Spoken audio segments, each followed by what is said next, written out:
Well, it's another day here. Daddid what? I'm Ryan. Sure glad you can make it. Um, I like banana bread. I will buy bananas just to let them set so I can make banana bread every once in a while. And that's kind of where we're at today. But that's not all we're doing.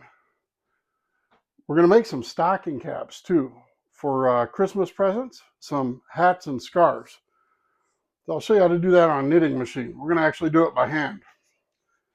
First, banana bread. It's a great recipe. It's an easy one. Preheat your oven to 350 degrees. Put your butter there so it melts all over your oven and makes a huge mess. Then get another stick out of the fridge, put it in a bowl, put it in the microwave, get you some softened butter. You need one stick of softened butter. You choose if you want it to melt all over your range or not. It kind of looks like that's the way it's going to go for me again today. So, bananas. You got to mush your bananas up. We need about 2 1/3, 2.5 cups of mushed up bananas. Now, I'm going to use a KitchenAid to mix this stuff together. You could use a hand mixer. You could use like a potato masher or a ricer, but a potato masher in a bowl. You could use a rock and a wooden spoon. All you got to do is mash up bananas. This is not hard. Do it with a fork. So we got some bananas that I might be able to get apart here. We got to get somewhere in the ballpark of 2 1/3, 2.5 cups. So, a little knife here. Open these up. And these are going to be good. But I got to use these up. I know you can put them in the freezer, and I've done that, certainly. That works too. But I am heading to my sister's tomorrow. I have to take her half a cow. So, you're going to see what half a cow looks like. Stick around. It's a lot of beef in the freezer.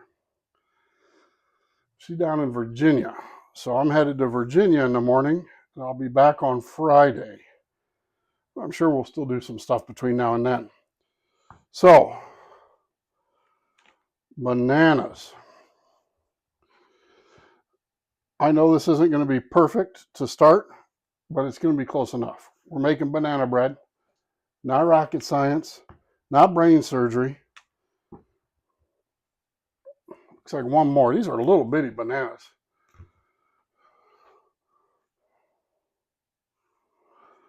Well, what we can do is mash it all up, and then we can measure it again if we're really concerned. There's a lot of gaps in there. You know what? I'm gonna throw in this last tiny little banana. These are pretty ripe. You can see by the skins.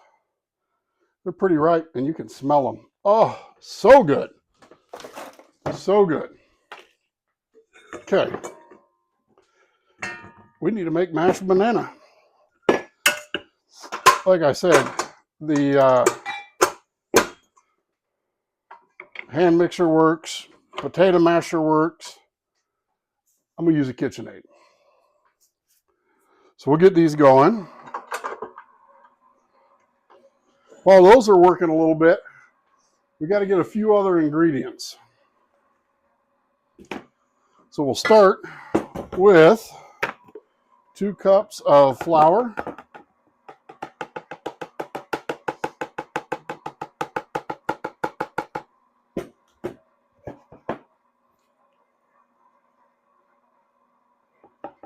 Two cups of flour.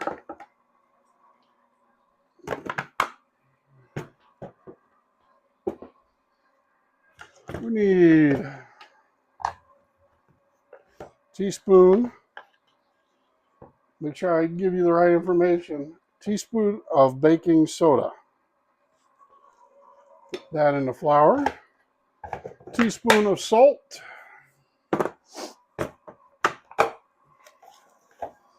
I like kosher salt. Use your favorite salt.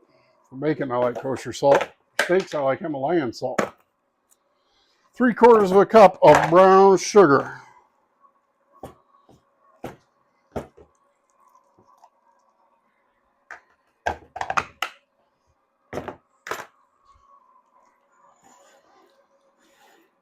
we've got our ingredients measured out. We will need the butter and vanilla still. Butter's still over there melting. Hopefully we can keep it off my stove this time. See what happens. You need a loaf pan and you want to lube it up a little bit so it all comes out. I'm just using some softened butter. It didn't go all over the stove. Get in there and get the whole thing buttered up. Love butter. That way it comes out nice and clean. You get a pretty shape. It's going to be a nice breakfast slathered in butter. It can be a dessert, right? We can make up a little icing. We might make up a little icing if we have time. We could spread on each piece or on the top. All right, buttered up pan. Pan's buttered up. Bananas are mashing up nicely. And we'll take our softened butter and get that into here. Very soft. Some might be liquid. It'll work.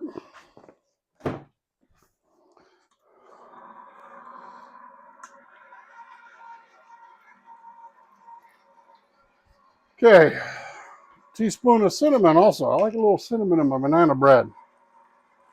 Just, you know, what says more about Christmas than cinnamon, peppermint, candies, excess indulgence? You know, that's why we all have a New Year's resolution to lose weight, right? We got to go to the gym. Maybe. Probably need to go to the gym. Mashing our bananas up, we can get our teaspoon of vanilla. We use pure vanilla, Mexican vanilla. I got fake vanilla. That's what I got today. I really like the Mexican vanilla, but this is what we've got. So we got our vanilla in there. We got our cinnamon in. Looking pretty good so far. Salt, all the rest of our ingredients. As usual, I forgot a rubber scraper. So, rubber scraper, time to mix in the rest of these dry ingredients. Everything in here is mashed up pretty good.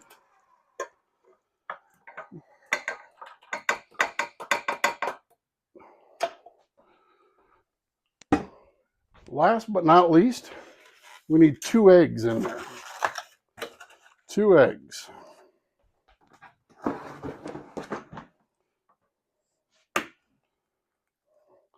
I know it's a little dicey cracking eggs right into the banana bread. Hopefully we don't get any shells. Usually I would throw this into another dish first. I didn't think about it this time. It looks like we're good. I lucked out. All right. Start slow. Otherwise you have flour everywhere. We don't want that, certainly. Super exciting. Candy, banana bread. You think this is going to be all about cooking? This is not going to be all about cooking. But this is part of it. All of the different things that we enjoy doing. So I'm going to let this mix for just a minute. We don't want to overbeat it because we don't want to develop a bunch of gluten in our flour. We want a nice soft bread. We don't want anything stiff like a dough, like pizza dough or a loaf of bread. You know, this is a sweet bread. It's you just don't want to beat it up too much. This is it. This is as hard as it is. So, get our beater out of there.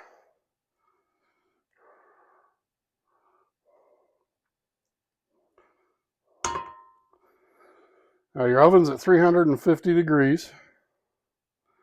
It's going to take between 45 minutes and an hour. Again, depending exactly how much banana you put in there, how much butter, what the temperature is, the humidity outside, what color you're feeling. All right, maybe not what color you're feeling, but 45 minutes to an hour, 350-degree oven, till a toothpick comes out clean. I'm just going to hit the bottom of this, make sure we got all of our stuff off the bottom. And I put the wet ingredients in first, so hopefully I don't have a big dry mess at the bottom. Some things you have to put the dry ingredients in the mixer first. This one, it doesn't seem nearly as important.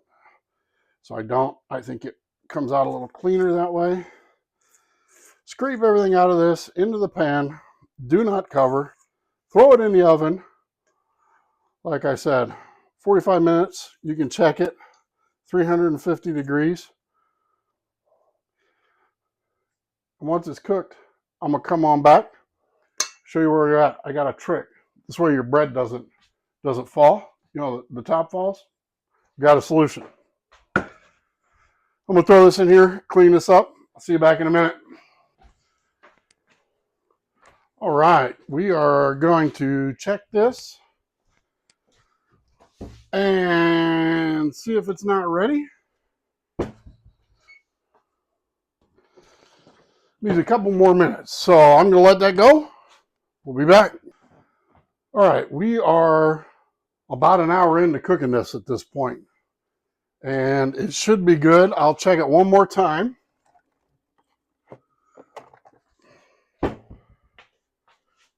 How did I end up? Look at this.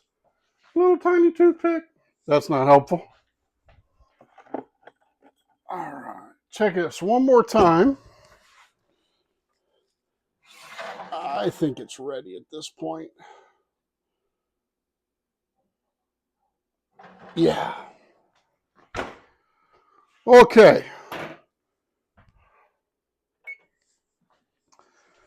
I talked a little bit about not having your bread fall.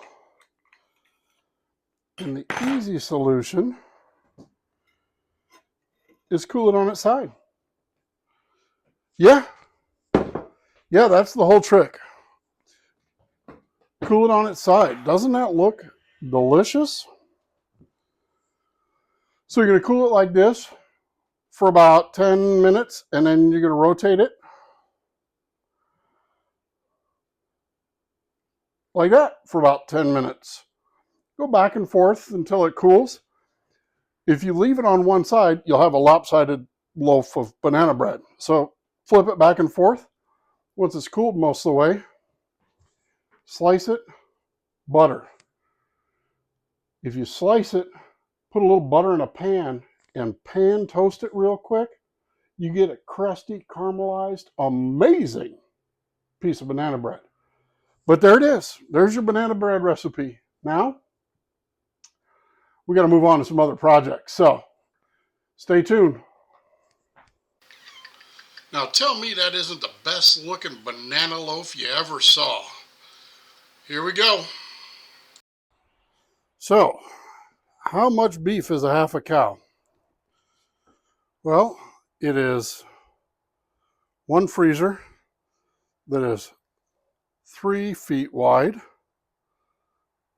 and another freezer that's 4 feet wide, just completely piled with beef. Well, my project now is I've got to split it up because I got to take some to my sister. All right, well, I got some work to do. I got to split this up and take half of it down to my sister in Virginia tomorrow. So that's going to work on now. I'm going to get this sorted out and check back in with you.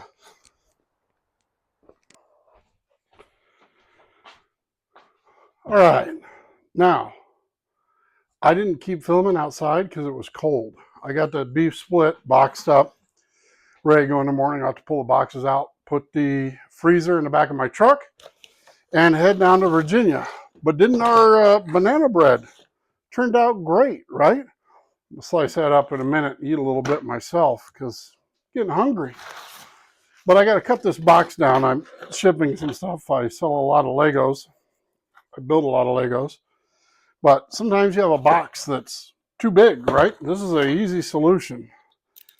Maybe you've not seen anybody do this, but you just take your box, cut it down to the right height, being very careful not to cut your packaging.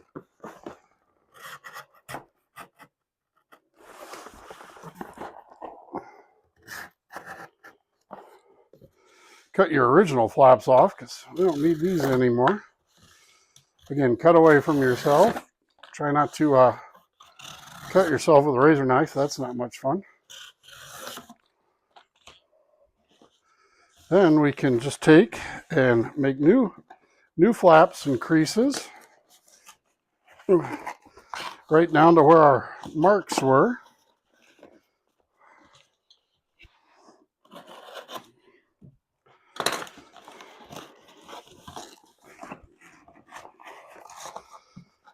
Okay.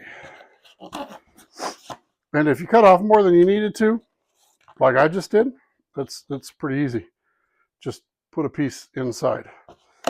And we just fold it up like, oh, put a little of this in so everything doesn't move around.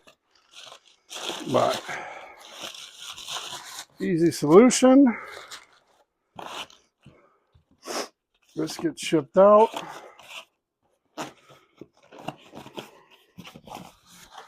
There we go. Looks good. I'm terrible with a tape gun. As many years as I've used the tape gun, I can't make them work right. It's just a little amusing, but there you go.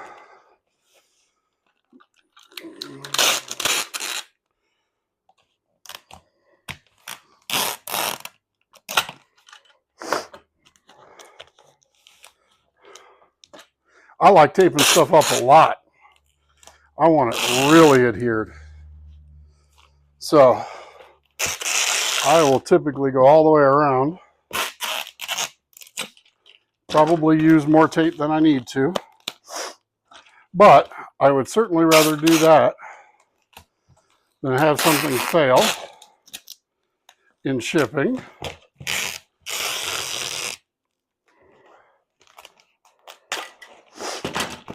So I like to go all the way around. People get their packages. There's no problems this way. That's what we want. No problems. So, there we go. Drop this off at the post office. Next, I have a little banana bread. Then, we got to make 3 hats and 3 scarves. I'm going to show you how to do that here in a little bit. So, the banana bread's going to be great. I'm not going to make you watch me eat it because that's probably a bad plan. So, just make the banana bread.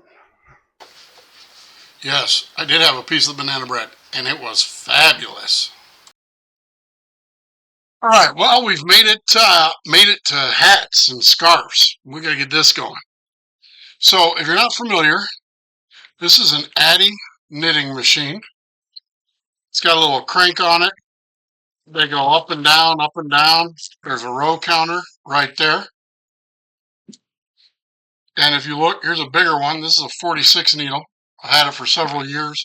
I'll actually leave links to this and to the Centro, which is just another alternative machine. You can pick them up on Amazon. So I'll leave those in the description. You can check that out. Again, it is an affiliate link. If you want to purchase anything from there, I sure would appreciate it. Helps the channel out just a little bit. So let's go back to the small machine, and I want to show you a couple things. You see how this one has a crank? You can do it completely by hand. And that's actually a really neat aspect to this. You travel with it, you can do it anywhere by hand. Now, if you want an upgrade, on Amazon, you can get this little thing. It's got a little plug, and it goes in electric drill, and it spins it. That speeds things up a little bit, especially if you're making scarves or long things. Pretty handy. I'll leave a link to that. You understand the concept. The string goes through there. Anyhow, I'll show you. You'll see. But I want to show you on the big one. I've done a little bit different of a modification. This one actually has, let's see if we can make it right side up for you, zest wrench. And this is something that you remove the handle completely and mount this in its place. And it does give you manual usage, but you can plug it in. You can have high, low speed. You can go circular. You can go back and forth. You can make panels. It helps a lot. You can start it, let it go. You still kind of have to pay attention to it. But if there gets a knot in it right here, it'll stop. It'll pause. It'll give you an opportunity to roll it back just a little bit, undo your binding or your stuckness, and start and keep going. And it has a digital row counter built into it also. So it works pretty good. I highly recommend that if you're going to do a lot of stuff. I get people that want hats and scarves stuff for Christmas. So we have 3 hat and scarf sets we need to make today. And there's a couple little things that it's easy. I tell you guys, this stuff is easy. You just got to have a little time and initiative, sit down and want to do it. Between the hat and scarves, there's a couple little nuances. So I will work through this and show you it today. I don't know. I guess we'll start with a hat. So stay tuned. I'm going to get stuff plugged in and we will start with a hat. All right, I got it set up. Now, this uses 3 and 4 weight yarn really well. 5, depending on the yarn, you'll have to play with a little bit, and it doesn't have to be super expensive yarn. We're going to use Big Twist Twinkle. It's a sparkly yarn. I think you can see that. We're going to make a matching hat and a scarf with any luck at all.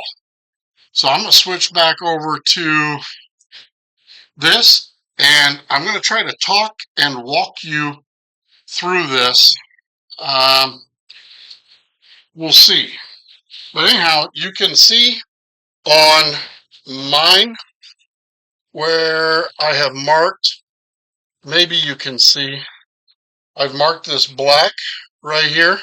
It wears off. That's the beginning. And the way that you go about loading this is you go down in front of the first needle,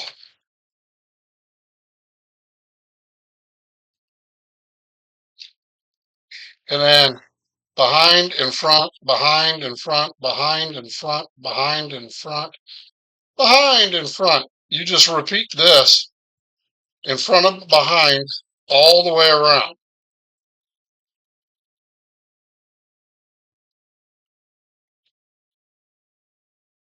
And it's really easy.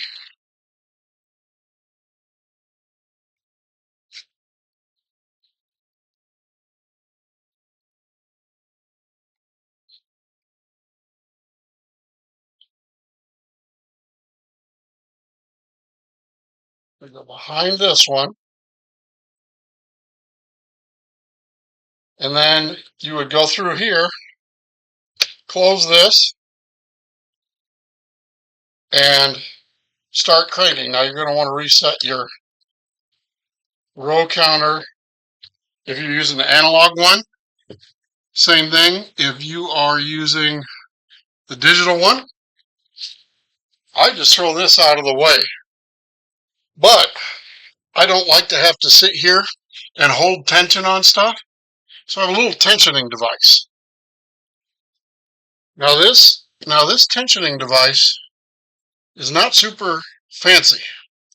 All it does is you don't put your yarn in there.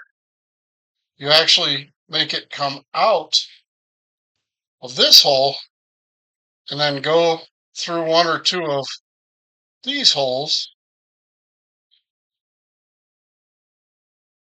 and go right in there.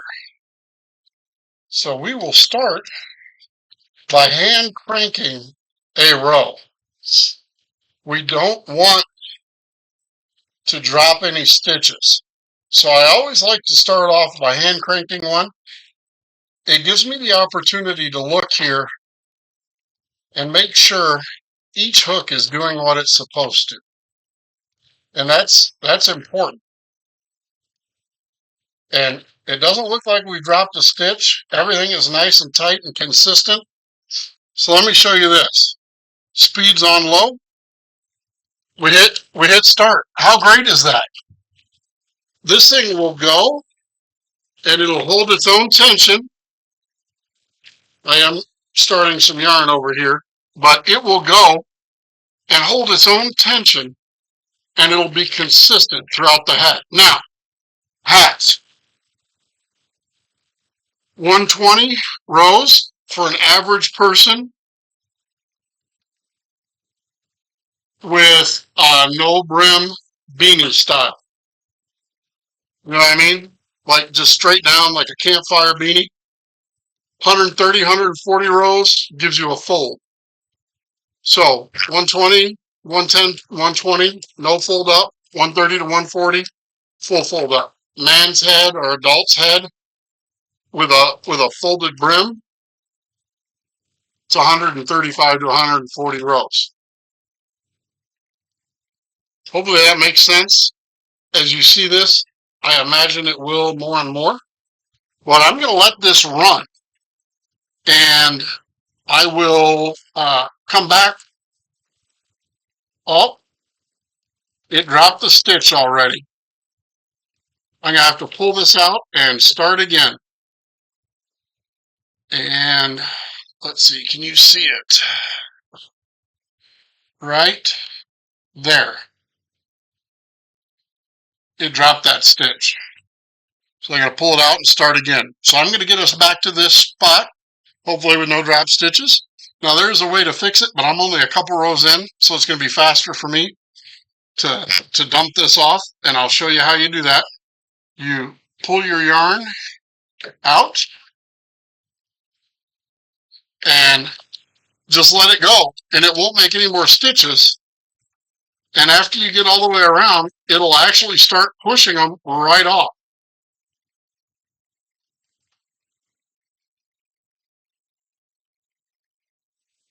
Now we can just pull this out and start again. I'm going to do that. I'll be right back.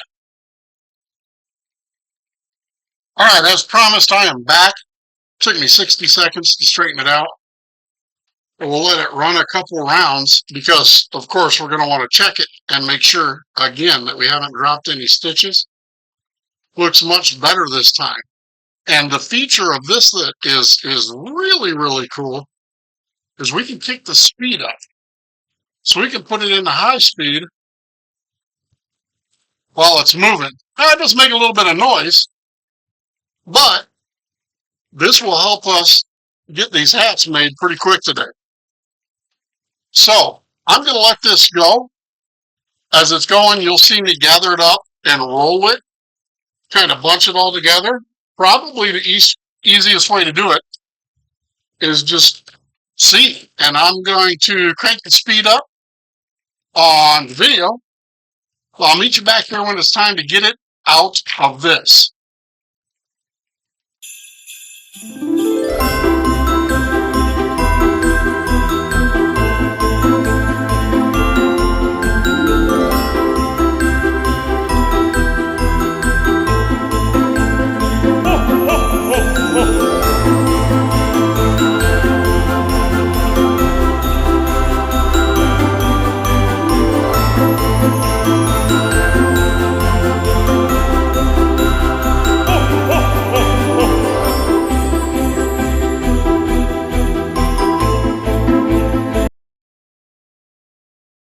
All right, so remember I said it has a feature that it will stop if it gets jammed.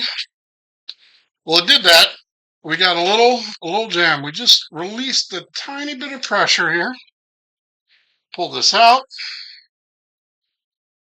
Unloop this thing.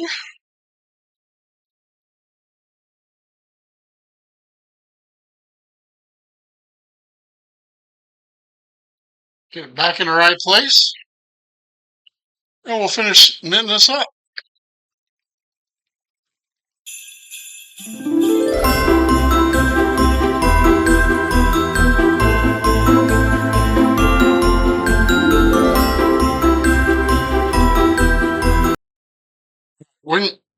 you get as long as you want, you stitch the last one. Remember, we started here. So you stitch that, then pull it out of the way. And you want to leave yourself a pretty good tail. So 3-4 feet. You don't need all that, but I found it's easier to have it, not need it, than need it and not have it. So I'm going to slide this over a little bit. Okay.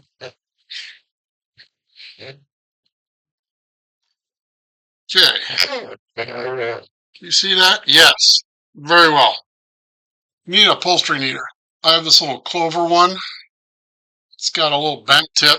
Pretty good for getting in there. So you put that on the end of your yarn. I'm going to show you how to get this off of here.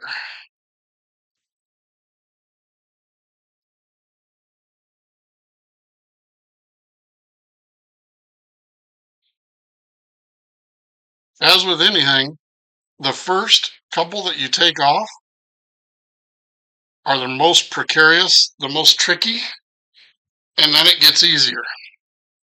So what I've found I like to do is, again, we started our very first one, and I put my finger on this for a few stitches. So you just get in there and lift that one off, pull your yarn through. And the first couple, you just do one at a time, and you'll see that the stitches I can take off will slowly increase as we go around. And you just, from the inside, go in, grab it, and pull that through. Now we'll move it a little bit forward. I've had these fall off before, and that's a nightmare, and I don't like having to redo my stitches or get in there with crochet needles or crochet hooks and try to straighten out the pattern. So I have learned to keep one finger right there. And after you get about 5 or 6, you can start picking up more than one, because you've gone far enough away that it's going to kind of hold itself in place. So we'll take 2 off this one. So we'll turn it a little bit. We'll we want to hold down. We don't want to get crazy. But we'll take 3 off. Take another 3 off.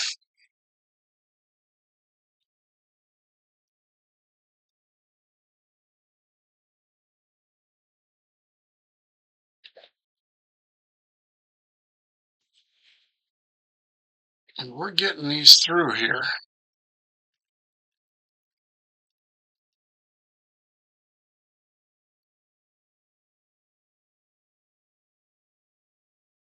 It's pretty quick. It only takes a couple minutes.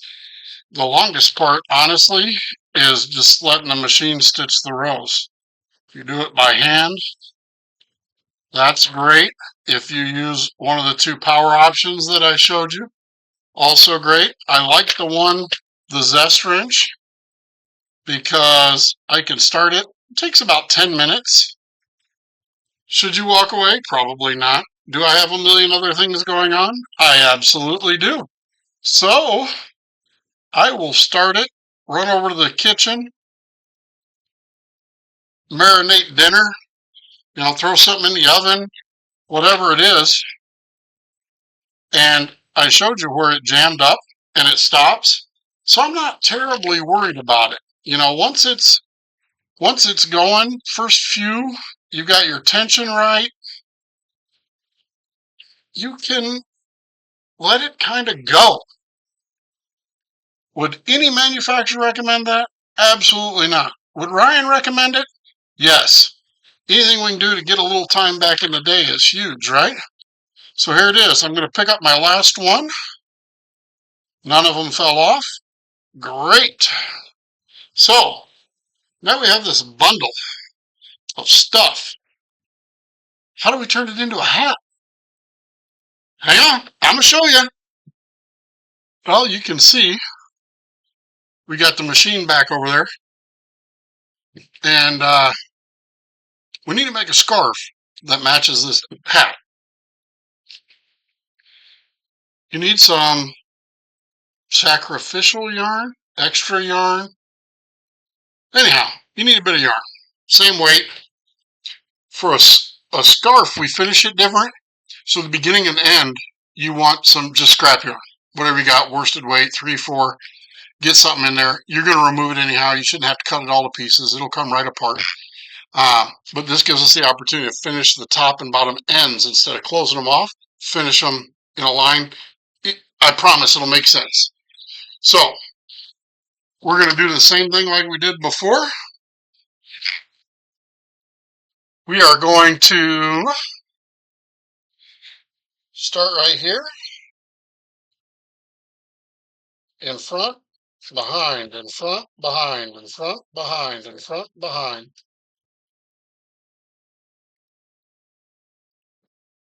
They always start the same way. And you saw me actually loop it around the 46th needle and the first needle. And hopefully I'll be able to show you that it will actually drop out of this needle. Let's do this again. I don't usually have trouble starting this 2 times in a row.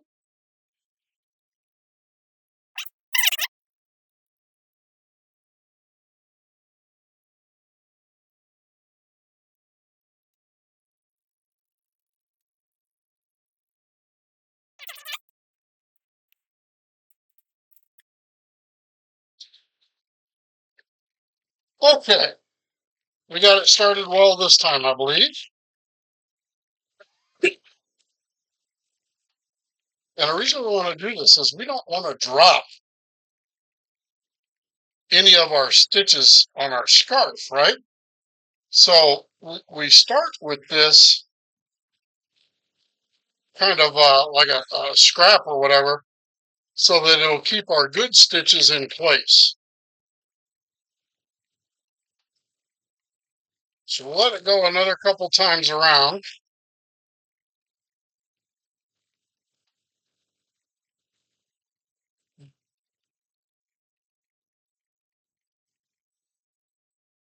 Then when we get to this last one, we are actually going to take this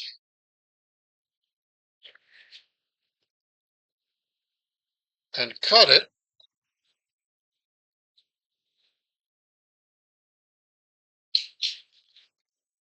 Throw that into the center.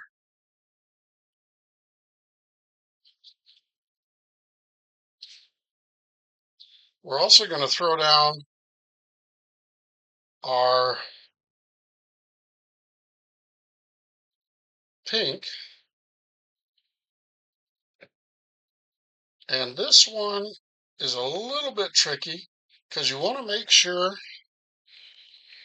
this number 1 needle grabs it and pulls it down. And you want to hold this one so it doesn't come off.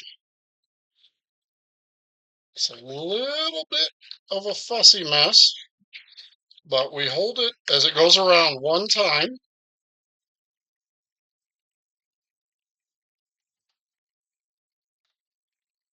Okay, you can see we got it in there. We got it going again.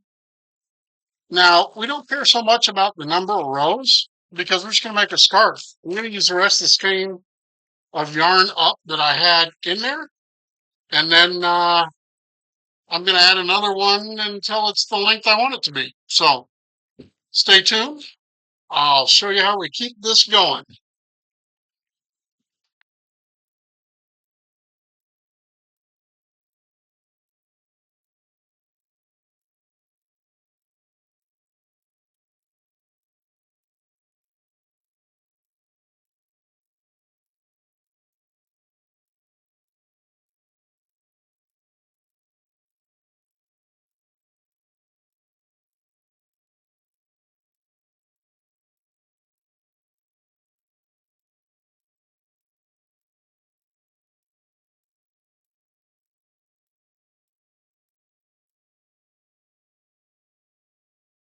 Well, I'm back.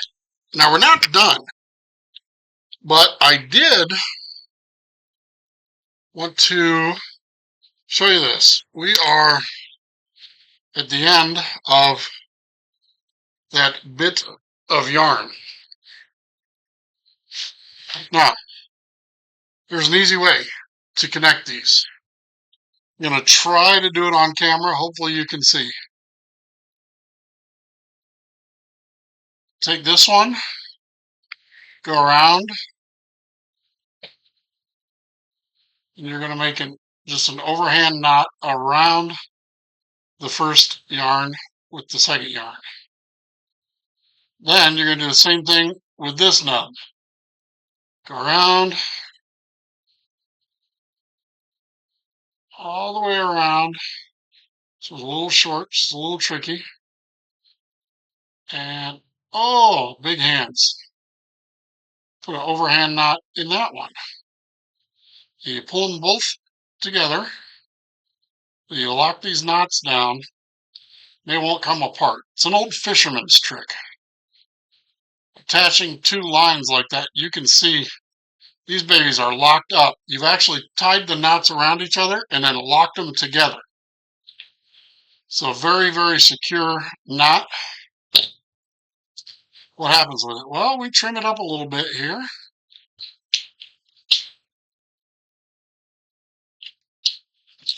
And you can see how much I've trimmed that up. Now, will it feed through everything 100% properly? Maybe not. Well, what we will do is we will hand tension and hand feed this. And you can see that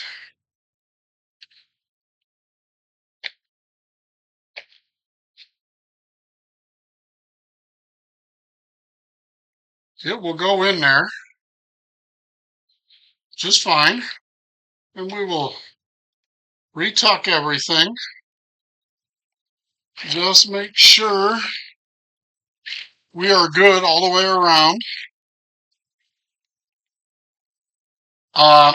Some of the more astute of you may notice that this stitch appears a little bit looser. It's because it is.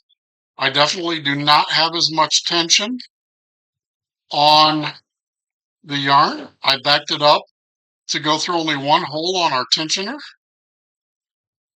And you can see we've gone past that knot now. I'm going to set this back up with our auto tensioner. And I mean just one hole. With the hats I did two holes. It gives me the right size. But with this, we do one hole. Goes in and over. And we'll kick up low speed. I'll keep rolling this up. We got about another, 150 or 200 rows to go. So here we go.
All right. Now, at the end, we've got about as much in there as we possibly can. At the end, we got to do the same thing that we did at the beginning. We've got to get a bit of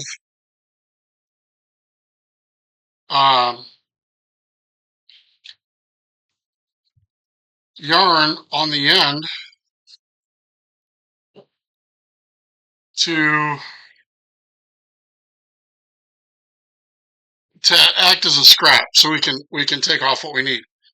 Now we're also going to pile in some of our good yarn there, and we will put some scrap yarn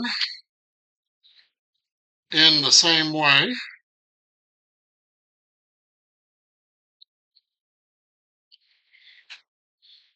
And with any luck, we'll be able to grab both of these.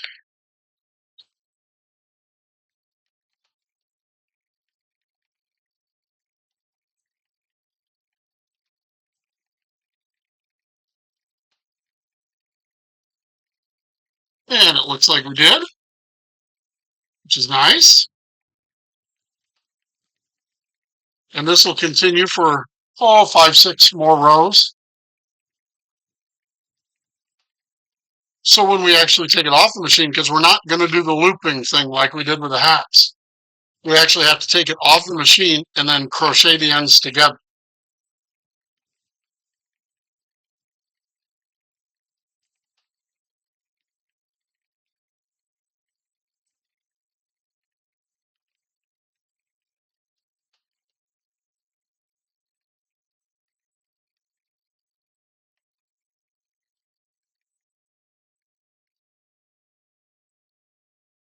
So we've got a few rows there.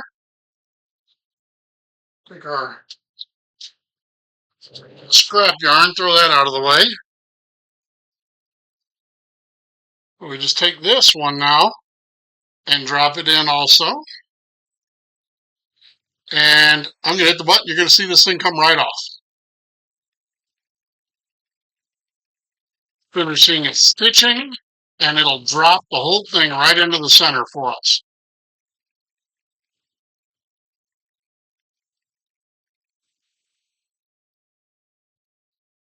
Now we have to put this thing together. And what we're actually going to do is find out where the end of this is at.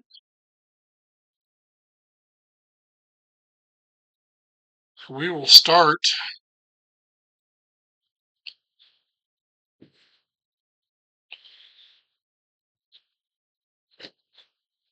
crocheting it together.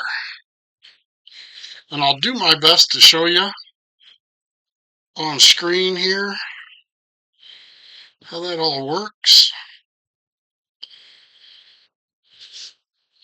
I've never tried to show this part on camera. But you can see as we roll this thing out and flatten it out, we're going to have a beautiful scarf that'll match our hat.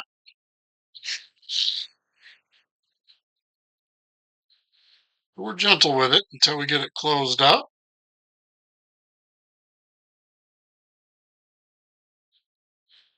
But it's a nice scarf. Now, one of the tricks of this is getting the thing flat across and even. So I'm going to go right where my yarn is here.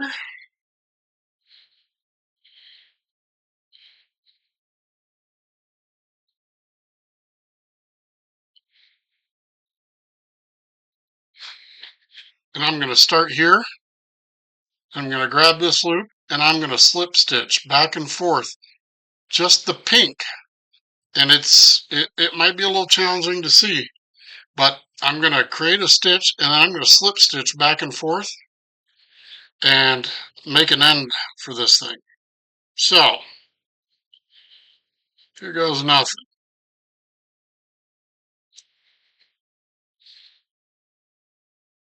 We start opposite where our tail was and we go back and forth and slip stitch this together,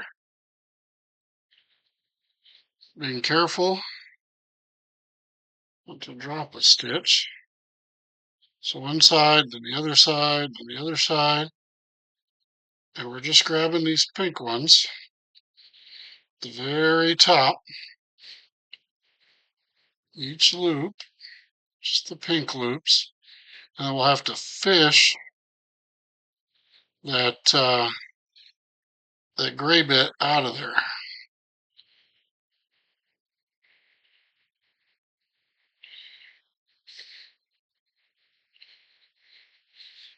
And you can see how this is coming together.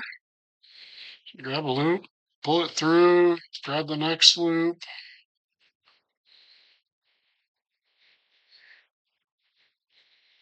Easier said than done, right?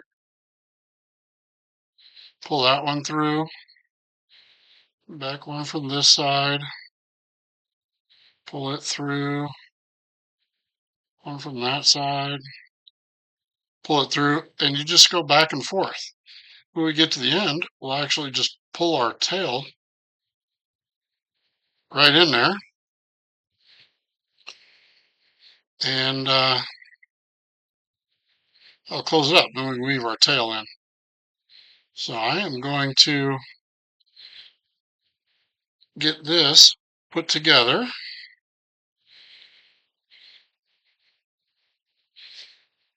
and then I'll show you the next step. I'm using a 5mm hook, in case anybody's curious. Worsted weight, number 4 yarn, number 5 or 5mm hook.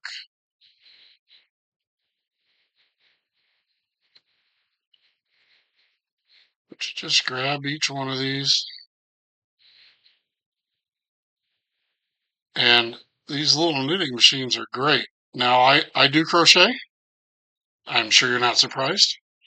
I do crochet, but this is faster and it gives that knitted look that some people really like. So that's why, and this is a little bit faster for me to use the machine. I have definitely made some scarves and hats this year by hand. These specifically were requested to be knit. They're for somebody else. So that's what we're doing.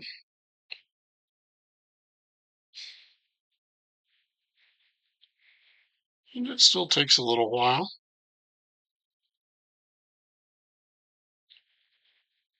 to do this. I mean, it is certainly faster than doing every stitch by hand. Um, but it certainly takes more than 10 minutes.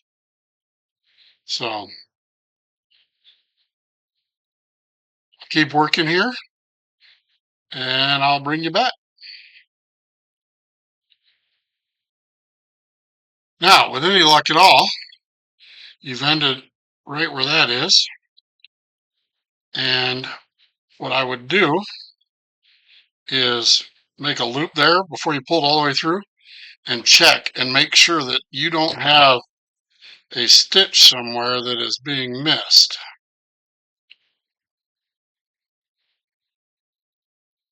I think we're all right. So one end of this comes out real easy. One end you kind of have to undo. I'm on the kind of unthreaded end here. So I'll grab this and unweave it. Now, what about if you don't really care? Well, if you don't want to save your scrap, it becomes a little bit easier. Then you can get down here and start cutting some of this out. And I don't care about this particular bit of scrap. I end up with so much extra yarn.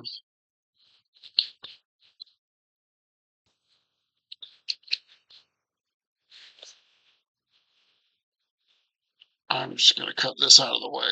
So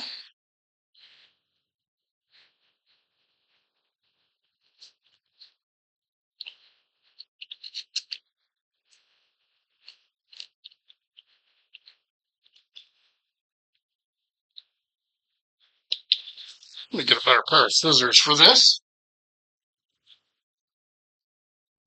So,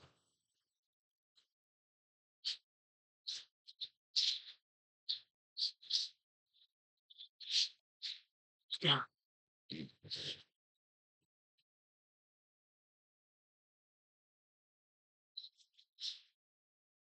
Some of this junk out of the way so we can see what is going on.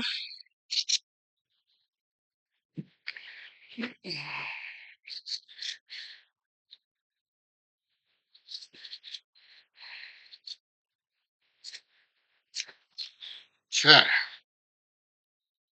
So, fun. Scrap bits of yarn out of here. We'll come down here and make sure that we have not dropped any stitches, because it's way easier to fix it now than come back later and have stuff falling apart. Oh my goodness gracious. Get these all unknotted.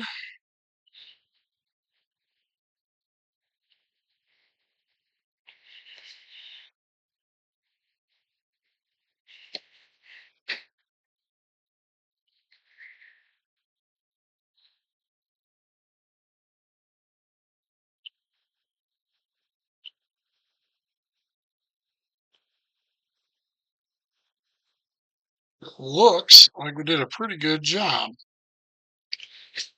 So we get this worked out of here. And when we're all good,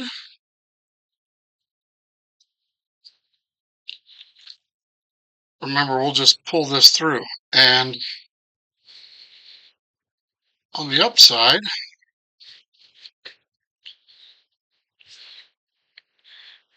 it looks like we're all good. So you can take your time and pull this out of here. Like I said, I don't care too much about that scrap gray yarn. So we're just going to get it out. Yep. So I'm going to pull this through and lock it down. If I do have anything else that I'm missing, I can always pick it up with this tail. I can use a needle or a hook and go back and pull it through. It's not a big deal. We're going to put a little fringe on the end of this because fringe is fun.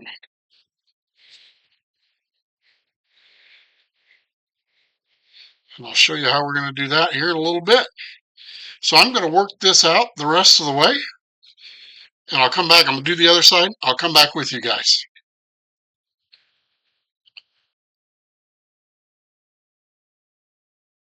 I just wanted to hop back in and show you how that end looked. Once we're all done, got the fuzz out of there. Nice flat end for a scarf. Now, what you do have to do is you have to make sure that you start and stop in the same place. That's why we use that 1 and 46 pin.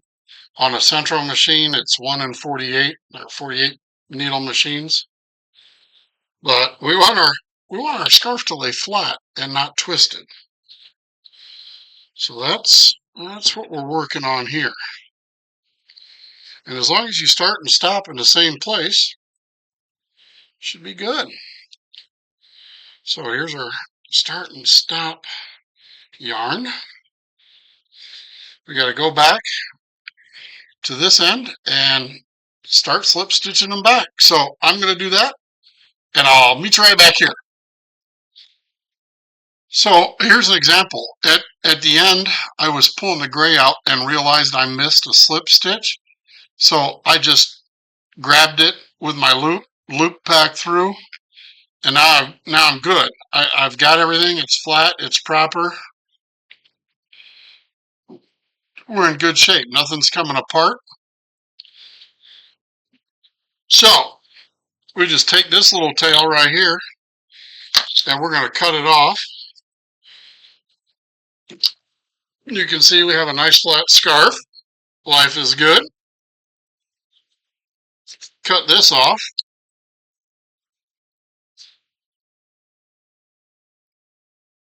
And we need some fringe. We need fringe at the bottom of this. So, if I wasn't recording, I would have my machine making my next item,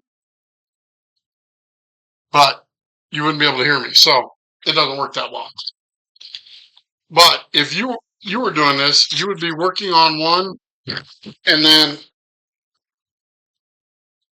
got one going, and that's kind of the benefit of the electric machine. So fringe, cut, we need some more yarn. How long do you want your fringe? Personal preference. I think for me, I like my fringe about that size. So it's real easy. I just wrap it around my hand. I have pretty big hands. But this gives me a bunch of pieces.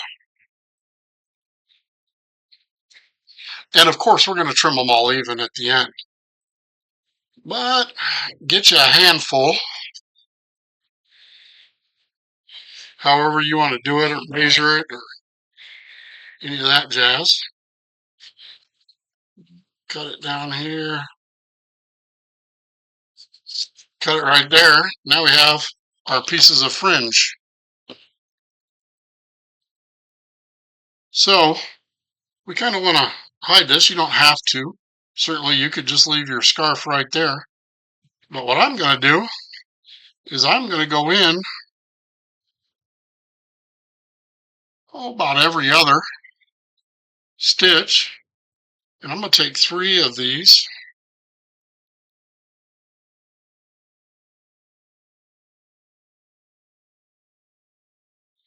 And go in, grab your 3, go through. You just even them up as best you can. And then I just use my finger. Go in right here and tie it off. Now here's the trick with fringe.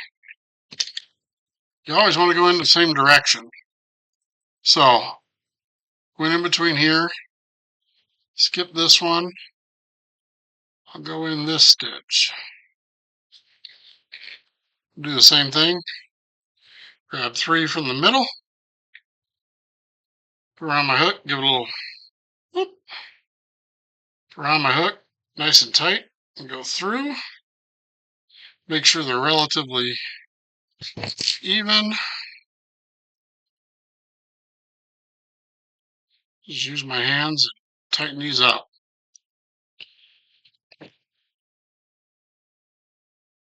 Skip one, go into one, grab 3. You kind of understand the process at this point, so I'm just going to keep working. See when I'm done. See? Now that we've got everything in place, that tail that we left on there is just going to get hidden right in our fringe. And we can make this nice. It's all nicey nice. Get everything kind of evened up. And I know this is hard to see. Believe me, it's hard to film.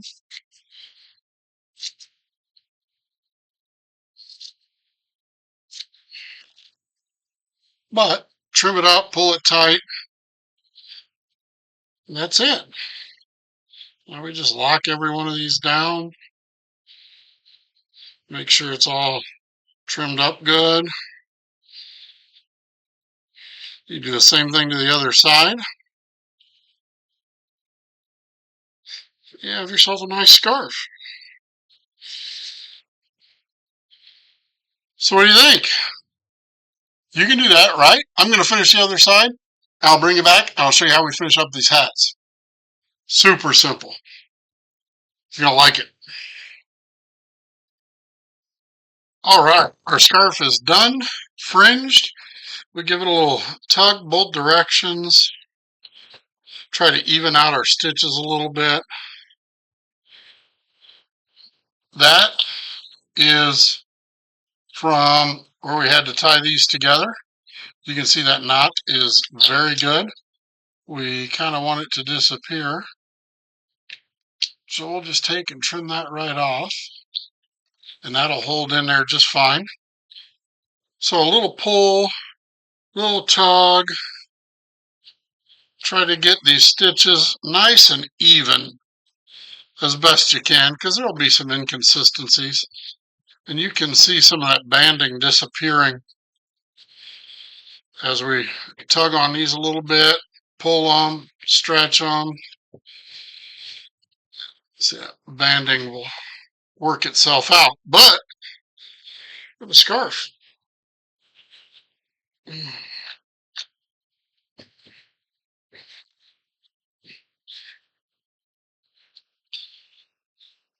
and I assure you, it will look lovely on me. See?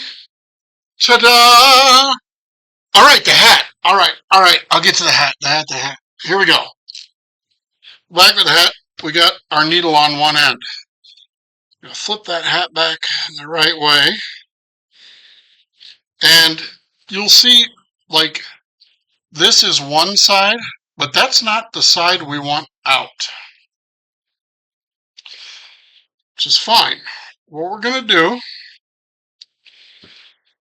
is we're going to take this, and it will actually go inside. This is the side we want out, not this one. So we're going to tighten up one side.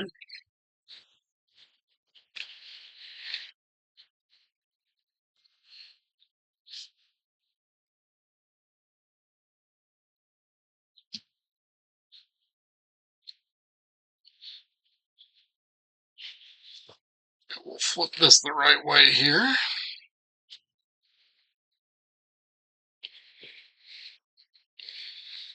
Here, let's just tighten up one side. You pull on it. And you kind of just work it around. So there's no super secret thing. You just pull on it, and you tighten that slip knot up from where you pulled it off. Now, what you do want to do is reinforce this, because you just don't want this one piece of yarn holding this whole thing together.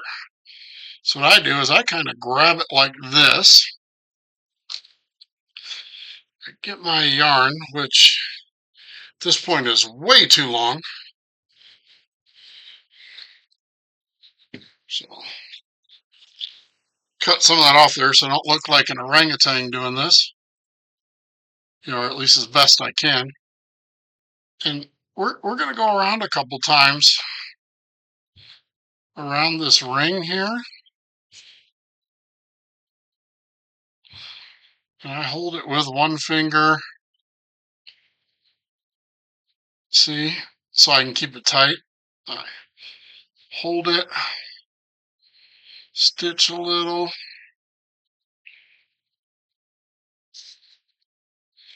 Hold it. Stitch a little. You just want to go around and gather the top of that nice and tight. Build a reinforcement around there. Make it a little stronger.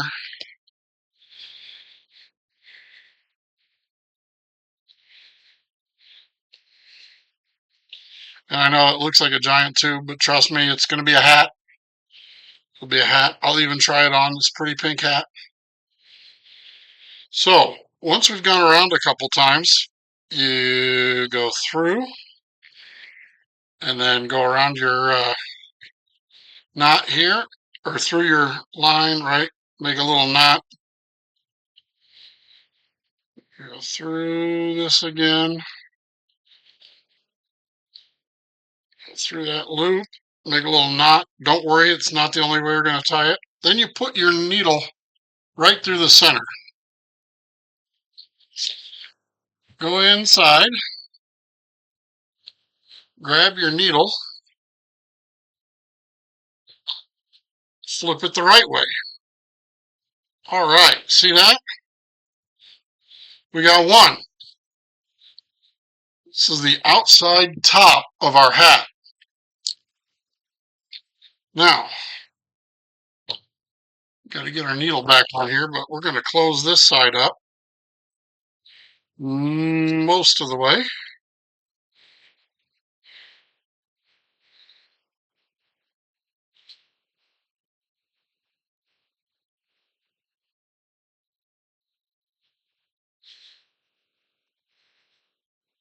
Okay. Now we got to get our needle on this side.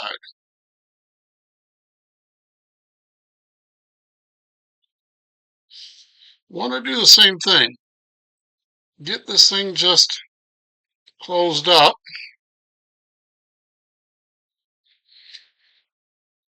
A little reinforcement around all that. So we don't really want to depend on just one layer of yarn. Hold our whole thing together.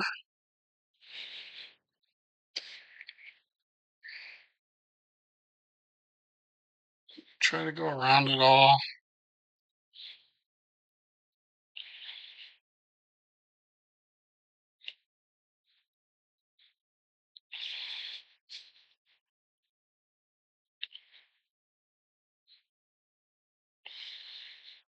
How do we get it to become a hat? Well, fun, isn't it?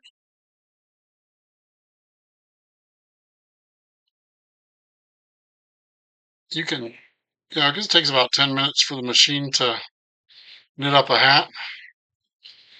You get good at this part, you can do it in, 5-6 minutes, probably 10-12 the first time you do it.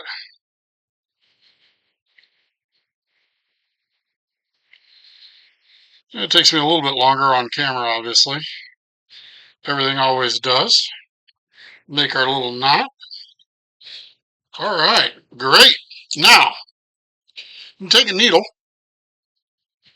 and you can shoot it through here. What I like to do is get right next to where my knot is. And actually, I think a crochet hook is a little easier because you got to get all the way down here.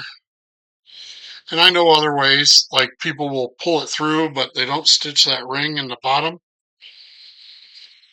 So I'm going to go right through there. You can see my hook. Hey, I'm going to still leave my needle on. How crazy is that? I'm going to leave my needle on. And I'm going to try to get this pulled through for you. First time. Maybe one of those first situations.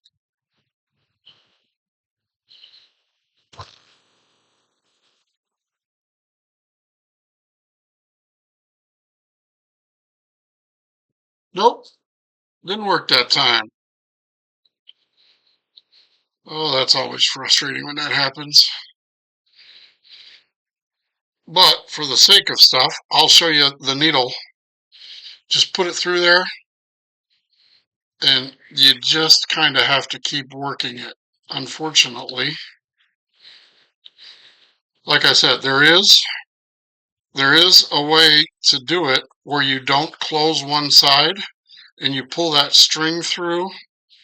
That's just not my preferred way to do it. I think this makes for a little bit stronger beanie. So I'm getting my needle wiggled in there. And after you do this a few times, you can get pretty good at it.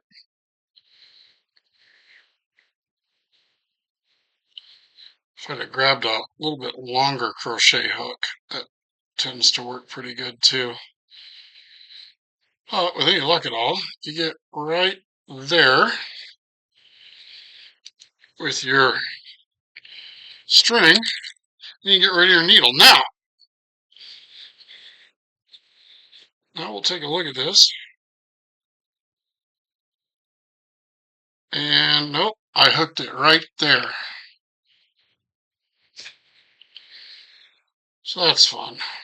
All right, when you got your string in there, you just pull and work it inside the other one And you'll see that we're actually going to tie these together now. And that will help lock it all in. You just work it down a little bit. Twist it and work it down. And then take this, turn them both off. One more time with the needle.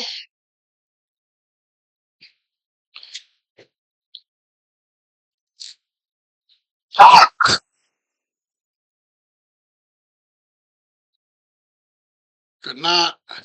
And then you just weave this in between the two layers of the hat. That way your tails are hidden. So, back down the other side. Pull that through like that. Cut that off, pull it in, and you have a hat. Is it a real hat? Yeah, it's a real hat. See? Both sides. Nice, nice, nice, nice. Real hat. Does it fit? Oh man, it looks great. Looks great. We'll do the same thing, kind of work these stitches out. Ta-da! Hat. Hat and scarf. Holy cow. I have got 2 more to do tonight. So, showed you. Hopefully, you don't have any questions. You might. There's other videos on there. I'll leave some links in the description to some of these products. I got to get to work. I got to get these banged out. So, see you guys later. It's probably going to be the end for tonight. So, we're going to say thanks. Thanks for everything. Do the like and the subscribe deal. I look forward to seeing you tomorrow. Tomorrow, remember, we're hopping in the truck and heading 8 hours down to Virginia. So, be another interesting day. Thanks, Daddidwhat. See ya.